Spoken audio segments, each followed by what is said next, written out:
Ya saudara, Sapa Jateng kembali hadir ke hadapan Anda dengan tema spesial kita saat ini yang sedang jadi sorotan publik, yaitu waspada tipu daya lowongan kerja. Nah, untuk bahas tema kita kali ini, saya bersama dengan narasumber yang pastinya berkompeten di bidang ini, yaitu Bapak Heri Darman selaku Ketua Umum DPP Perpemindo. Oke, Perpemindo ini kepanjangan dari Perkumpulan Pengusaha Penempatan Migran Indonesia. Nah, ini kan saat ini kan memang terkait dengan pengangguran yang banyak nih. Pak Heri, kita seperti yang kita ketahui ya, banyak pengangguran ini pasca pandemi. Pandemi kita 2 tahun, kurang lebih 2 tahun nih Pak. Jadi untuk bangkit dari pandemi kan tidak langsung sadek-saknyet kalau orang Jawa bilang Pak Heri. Nah, kita akan bahas terkait dengan orang banyak yang kepencut dengan lowongan kerja sampai akhirnya banyak juga yang terkena TPPO. Ini yang menjadi salah satu sorotan dari pihak kepolisian yang menjadi fokus penanganan. Tapi sebelumnya kita simak dulu tayangan berikut ini. Dalam pekan kedua atau terhitung tanggal 5 hingga 18 Juni 2023, Polda Jawa Tengah berhasil mengungkap 39 kasus tindak pidana perdagangan orang atau TPPO di wilayah Jawa Tengah. Dari 39 ungkap kasus, sebanyak 46 orang tersangka diamankan karena terbukti mempekerjakan orang ke luar negeri secara ilegal. Dari 46 tersangka, 1 orang merupakan mantan kepala desa di Kota Magelang. Di hadapan petugas, tersangka mengaku sudah memberangkatkan 5 orang untuk bekerja di Malaysia. Mantan Kades atau Pak Kades? Mantan. Jadi Kades berapa lama dulu Pak? Terus ada mengajukan pesan pembantu, isi alamat, kartu nama, sudah saya kunjungi, betul-betul pas rumahnya, gajinya sekian, saya pulang dari pembantu. Sudah berapa kali Pak yang memberangkatkan pekerja migran ke Malaysia ya? Iya Pak. Sudah berapa kali? 2 kali Pak. 2 kali pemberangkatan, sekali pemberangkatan berapa orang? 2 dan 3. 2 dan 3. Nyari warga dari mana? Dari Temanggung, sama dari Magelang saja. Dari Magelang. Loh, artinya dia setelah jadi Kades, selesai masa jabatan Kades, dia langsung berangkat ke Batam gitu? Ya enggak Pak, saya tanya itu. Sementara itu, salah seorang korban Ruslan mengaku sudah mengeluarkan uang sebanyak 65 juta rupiah. Dengan uang tersebut, dirinya dijanjikan akan dipekerjakan di salah satu pabrik makanan di luar negeri dengan gaji yang cukup besar. Mau diantar ke Jepang, sampai pabrik, sampai asrama itu, ternyata sampai ke bandara, ada bandara Soekarno-Hatta, dilepas sendiri Pak. Saya sendiri nggak ada temen itu. Jadi kan berarti senjata paspor visa. Iya betul. Ya. Kita mau pulang juga malu, mau berangkat ya ibarat mau maju terus hajur, belakang juga hajur, gimana? Kita tidak ada pilihan lagi Pak itu. Udah ngeluarin uang berapa? 65. Wakapolda Jawa Tengah yang juga menjadi Ketua Satgas TPPU Polda Jawa Tengah, Brigjen Pol Abioso Seno Aji, memberikan penjelasan terkait ungkap kasus perdagangan orang yang ada di wilayah Jawa Tengah. Total jadi dapat saya sebutkan pada pekan kedua atau minggu kedua, untuk laporan polisi yang ditangani oleh Polda Jawa Tengah sebanyak 39 laporan polisi, tersangkanya berjumlah 46 dan korbannya sebanyak 1.337. Berharap bahwa ke depan tidak terjadi lagi peristiwa terkait dengan tindak pidana perdagangan orang. Namun demikian kami tetap masih bekerja, manakala memang masih didapatkan di seluruh jajaran Polda Jawa Tengah adanya kegiatan terkait dengan tindak pidana perdagangan orang, maka kami tetap akan melakukan penegakan. Polda Jawa Tengah mengimbau agar masyarakat berhati-hati dan tidak mudah percaya dengan iming-iming gaji besar dengan bekerja di luar negeri. Selain itu, Polda Jawa Tengah juga akan melakukan pengawasan terhadap agen-agen penyaluran tenaga kerja Indonesia. Ya, Pak Heri, tadi kita sudah melihat apa yang disampaikan oleh Ketua Satgas TPPU di Jawa Tengah. Iya. Dan tadi juga kita sudah mendengar apa yang disampaikan oleh salah satu korban yang menyampaikan bahwa dia sudah pernah mentransfer mengeluarkan uang sekian juta, namun juga akhirnya terdampar. Kalau menurut Pak Heri sendiri, selaku ketua umum nih dari Perpemindo ini, bagaimana tanggapan terkait dengan hal seperti ini? Baik, terima kasih Mbak Lia. Ini sangat luar biasa perbincangan kita pada siang hari ini, apa malam ini ya. Begini, saya ingin menyampaikan dulu bahwa karena kalau bicara kita selaku pengusaha penempatan pekerjaan migran Indonesia, kami ini adalah sangat membantu kepada pemerintah. Itu pertama, bahwa P3GMI ini adalah programnya pemerintah. Yang kedua, kenapa hadirnya adanya P3GMI? Harus kita pahami semua bahwa tentu lapangan kerja di negara kita sendiri itu yang tidak mencukupi. Nah, pada akhirnya muncullah P3GMI untuk bisa membantu negara, untuk bisa membantu pengangguran, untuk kita pekerjakan ke luar negeri secara resmi. Itu dulu. Ini adalah program pemerintah, kami ini adalah membantu kesejahteraan masyarakat Indonesia melalui penempatan pekerjaan ke luar negeri. Itu dulu yang harus dipahami hadirnya P3GMI ini. Nah, untuk saat ini, siapa sih yang berdampak? Yang berdampak adalah perusahaan yang resmi ini. Image dari masyarakat sampai saat ini P3GMI negatif. Karena gara-gara ada. Iya, nah kita dukung namanya tindak pidana perdagangan orang ini apa yang dilakukan oleh Satgas TPPO. Saya selaku Ketua Umum Perpemindo mendukung langkah-langkah pemerintah ini. Ini harus diperangi tindak pidana perdagangan orang ini. Selalu saya katakan bahwa orang yang selaku pelaku tindak pidana perdagangan orang di hatinya ada dua, Mbak.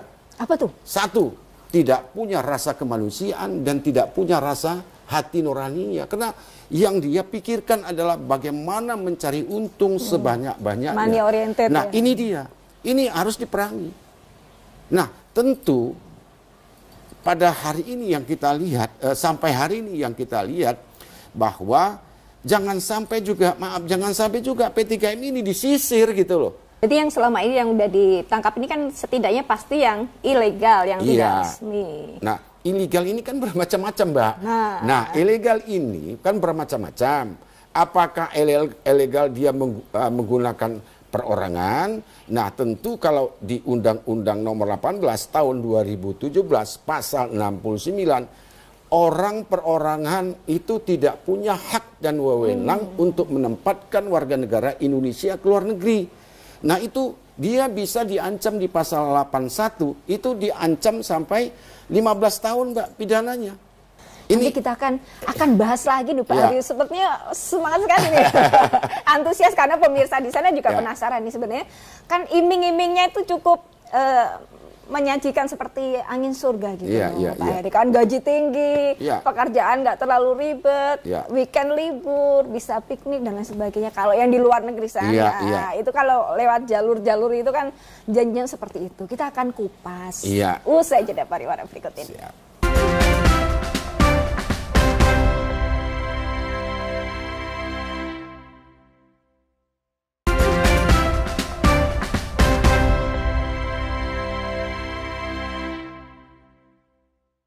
Ya, terima kasih saudara, Anda masih bersama kami dalam Sapa Jateng dengan tema kita kali ini yaitu waspada tipu daya lowongan kerja. Nah, kita akan bahas kalau tadi di segmen pertama udah disampaikan oleh Pak Heri. Jadi seperti apa sih sebenarnya ini yang legal dan ilegal? Nah, kita akan bahas kali ini kalau tadi disampaikan perorangan yang ilegal.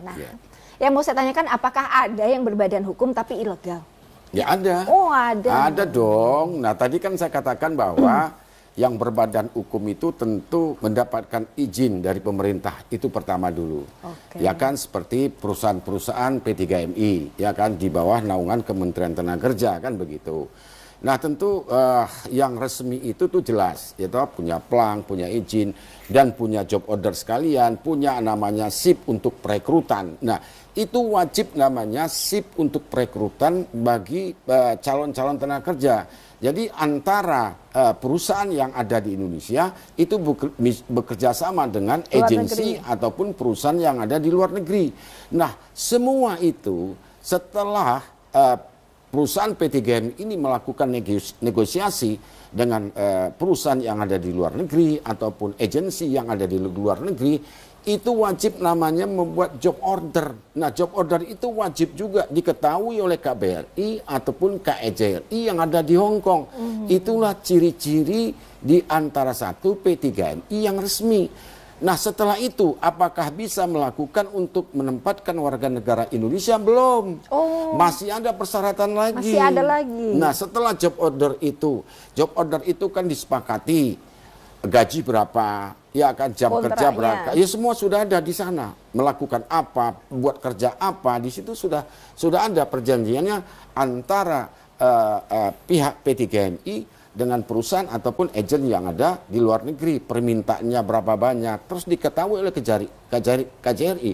Nah, setelah itu mereka baru ke BP2MI namanya, membuat SIP untuk perekrutan. Nah, SIP itulah nanti setelah itu dipersetujui oleh kepala BP2MI, nah disitulah P3GMI dibenarkan untuk merekrut. Itu dasar untuk merekrut. Kalau tidak ada, resmi. Kalau tidak ada, ilegal. Kuncinya itu. Nah, setelah itu ada, silahkan P3GMI untuk melakukan perekrutan. Nah, tentu di dalam perekrutan itu, setelah dapat calon P3GMI, dan calon P3GMI juga itu harus mendapatkan izin dari pihak keluarga. Izin keluarga, izin suami, izin wali, terus ada KTP, ada akte, ada ijazah, ada surat nikah. Sebenarnya Mbak Lia, saya berani mengatakan untuk bekerja secara resmi itu sulit dan lama. Nah, makanya dari itu, kenapa warga negara Indonesia itu akhirnya ingin cepat melakukan shortcut, potong jalan. Nah, akhirnya mereka bekerja secara ilegal, karena melalui P3GMI itu lama, Mbak. Sulit, ada proses bayar proses. Itu prosesnya tuh memang karena birokrasinya yang. Nah, itu dia terkait. Gimana sih, Pak? Karena semestinya saya juga ingin menyampaikan, kalau Mbak Lia sudah menyenggol, ya tak senggol sekalian aja. Ya kan, semestinya semoga pihak Kementerian Tenaga Kerja, Ibu Ida, mendengar nih keluhan kami. Saya selaku Ketua Umum Perpemindo dan Kepala BP2MI, cobalah dibuat regulasi itu yang sederhana. Jangan berbelit-belit.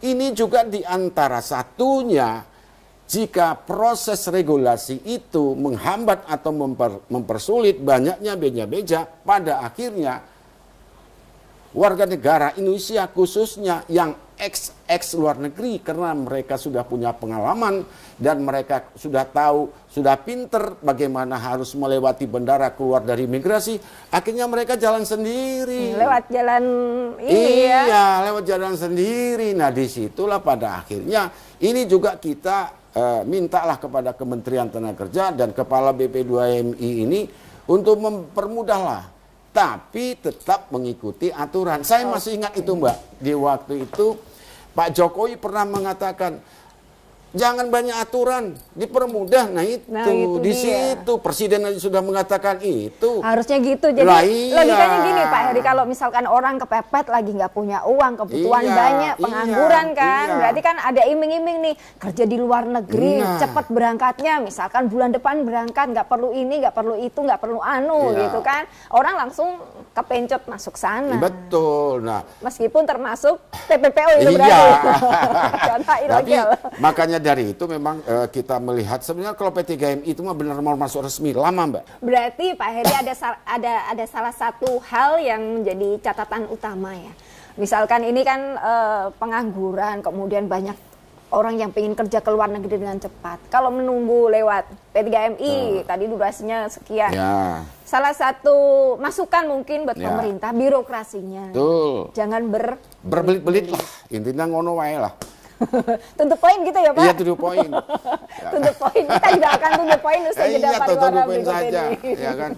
Oke.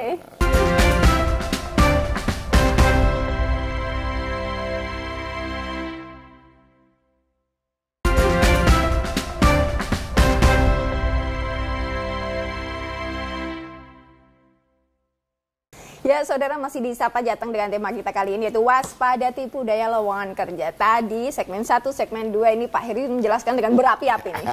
Semangatnya 45 ya. Sebelumnya Pak Heri sudah menyampaikan bahwa Pak Jokowi sudah menyampaikan nih TPPO harus nih seluruh Indonesia sudah. Kita juga melihat berita waktu Pak Mahfud nih. Oh ya, Menko Polhukam. Oh itu luar biasa beliau, luar biasa. Ada 5 loh Pak. Oh iya. Memang luar biasa. Saya di situ acungi jempol kepada Menko Polhukam Pak Mahfud. Kalau beliau sudah berbicara, to the point, iya. Memang kita lihat karakter Pak Mahfud selaku Menko Polhukam memang harus begitu. Ya, dia mempunyai keberanian. Keberanian kan untuk kepentingan bangsa Indonesia, bukan untuk kepentingan pribadi beliau. Nah, saya masih ingat yang disampaikan oleh beliau itu katanya ada 5 otak pelaku tindak pidana perdagangan orang. Nah, sampai hari ini itu apakah yang tujuannya ke Singapura, apa ke Malaysia, apa ke Timur Tengah, ini kan kami belum jelas. Nah, ini yang persoalan kan. Karena begitu juga Kepala BP2MI mengatakan yang sama, ada 5. Tapi sampai hari ini kami belum menemukan siapa sih otaknya, jaringannya itu. Nah, yang kami tahu adalah yang ditangkap oleh pihak kepolisian adalah jaringan-jaringan bawah ini. Nah, ini otaknya. Harusnya saya yakin ya dengan kemahiran dan kemampuan kepolisian, saya yakin pasti 5 orang yang disampaikan oleh Pak Mahfud ini dalam waktu dekat mudah-mudahan tertangkap. Kan begitu, ini yang kita inginkan. Karena ini adalah bukan, kalau saya berani ini penjahat internasional ini kalau sudah sindikat gitu. Oh iya, sudah sindikat. Nah, apalagi beberapa hari yang lalu Pak Mahfud juga sempat menyampaikan di beberapa berita bahwa dia mengatakan ada 5 yang sudah ketangkap. Nah, apakah ini orangnya? Cuman sayang, Pak Mahfud tolong dong dijelaskan kepada kami. Apa kita perlu panggil Pak Mahfud? Iya, perlu ya kan. Harusnya Pak Mahfud ya di sini. Iya, Pak Mahfud harus di sini. Nah, Mbak, jadi kita menaruh hormat kepada Presiden, Kapolri dan Pak Mahfud ya. Karena dengan beliau turun tangan, ini terjadilah tindak pidana perdagangan orang. Nah, kita kembali Mbak, apakah setiap penyelenggara negara yang menyalahkan kegunaan kekuasaan mengakibatkan setiap orang itu tereksploitasi, itu bisa dipidanakan, Mbak. Iya, bisa dipidanakan. Misalkan nih ada pejabat. Iya kan, dia menyalahgunakan kekuasaan, setiap pejabat itu diancam 5 tahun sama 15 tahun, Mbak, penjaranya. Dan ancaman dendanya 120 juta sampai 600 juta. Ini hati-hati juga. Untuk pejabat penyelenggara jangan menyalahgunakan kekuasaan. Ini bisa diancam pidana. Tapi yang 5 itu termasuk nggak Pak? Nah, itu tergantung lagi. Kita kan belum tahu nih, ya kan? Nah, kami selaku pengusaha ini kan belum ngerti mana. Cuman itu yang nanti kita tunggu oleh Pak Mahfud. Siapakah gerang itu? Itu apakah yang menempatkan misalnya penjualan organ tubuh manusia, ya kan? Apakah itu penempatan yang unprocedural ke Timur Tengah? Itu kita belum tahu, masih bertanya-tanya dan masih menunggu-nunggu. Mudah-mudahan Pak Mahfud untuk segera disampaikan itu siapa, agar kami selaku P3HMI tidak penasaran ini kan, agar biasanya kami agar kami tidak disisir ini kan. Ya kita memang sebaiknya P3HMI merasa disisir. Iya, karena jangan sampai bukan zamannya lagi, Mbak. Negara kita ini, apalagi aparat penegak hukum, mencari kesalahan orang lain. Saya lagi katakan bahwa kita dukung program pemerintah.